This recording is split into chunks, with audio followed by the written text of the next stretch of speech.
Hey there, it's me, Ray. I'm back, and you know what that means. It means it's time to talk about being a complete loser. Wait, what? I love video game collecting, and I've been doing it on and off since 2015. Since starting collecting, I think it's fair to say that a lot has changed since then. My room has completely changed. Twice. When I first started collecting, my original goal was to get a full set of games for the PlayStation 1 because it's the console I grew up with. I love it so much, it has such a wide variety of absolute classics, and the PS1 really means a lot to me, and yeah, no, I gave up on that dream quite quickly. PS1 games are expensive as hell! And getting a full set of games for that console when I was only 13 was an absolute dream. Just not a very achievable one at all. But at least I got Spice World. So yeah, I think a full collection for any console simply isn't something I want to do, nor do I think it's something I'm ever going to be able to do. But collecting games is still so much fun for me. There's something truly special about walking up to a game store, going inside and being in total awe of everything that they have. Picking up that one thing that you've been searching for ages, getting that huge grin on your face and saying, "Oh my god, I need this!" Going over to the counter, placing it down and hearing, "That'll be 250 quid and a sizable chunk of your liver." 250 quid and you want a sizable chunk of my liver? What kind of an idiot would make that purchase? I bought it. But now that I've bought it, I need to store it somewhere. And how do I go about that? Well, I mean, if it's this game specifically, I just tend to... But what if it's a game I like? There are so many different ways to store video games. If you're a complete and utter fucking idiot, you can display them like this. Gross. But if you're anything like me, autistic, you care deeply just about where these games go and what order they go in. For me personally, I like to organise my games in alphabetical order, but I also like to order them in console order from oldest to newest. But that only really answers the question of how I store them, not where. Again, there are so many different places to put your games, such as bookshelves, boxes, drawers, cases, and even microwaves. Hey, wanna see my collection? For me, I like to keep my games in these drawers, but the issue with that and, well, I mean literally storing anything, anywhere, is space, and more specifically, running out of it. Running out of space sucks! What am I supposed to do? Put my games in a microwave? Usually, when I run out of space, I tend to just put the games that I buy in a smaller drawer or something like that, until I feel I have enough to warrant buying more storage. But there are some games that can't just go in a drawer, games that are truly special and important. I'm someone who doesn't really care to collect games that are super hard to find, or games that are expensive just because they're iconic classics on the hardware they were released on. Unless we're talking about Earthbound, games like that don't really tend to interest me, but every now and then I get a game that's really special to me, but not many other people.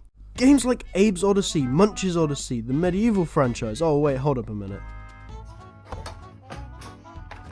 The Medieval franchise, Destroy All Humans 1 and 2, and the original Traveller's Tales LEGO games. Please ignore the fact that I'm using a DS case for LEGO Star Wars.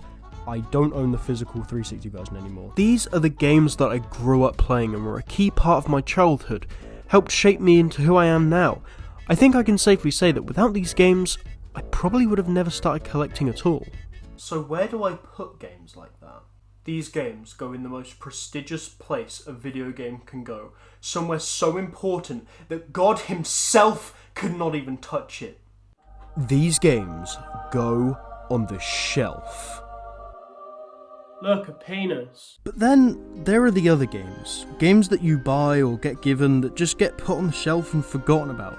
These games aren't necessarily bad or poorly made games. I mean, well, some of them are.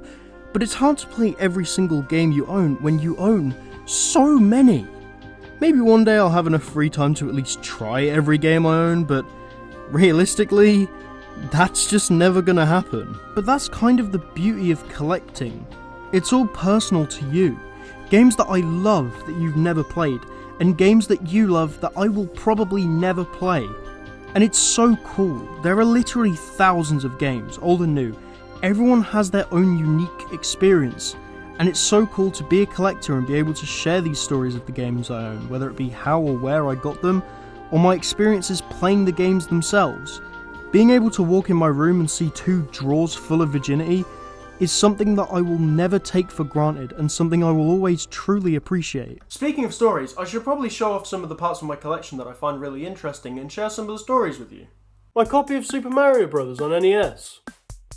I don't even own an NES. These boxes that I got for my N64 collection, I got these off of Amazon for really cheap, because if you think I'm spending £100 on cardboard, you can go all the way to hell. Why do I own this many DS's? The Steelbook case for Super Smash Bros. Ultimate, I got this as a pre-order bonus, and honestly, it looks kind of plain. This weird paper Shadow of the Colossus, it comes in this little sleeve, it's got some nice art on it.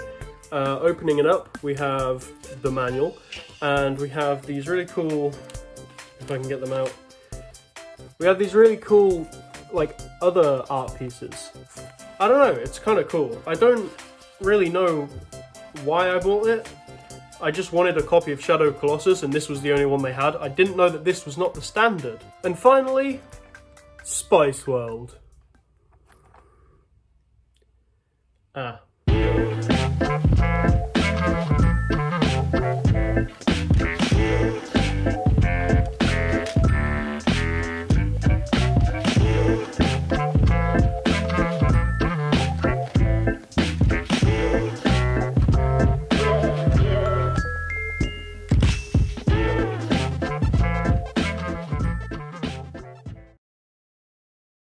Hey, wanna see my collection?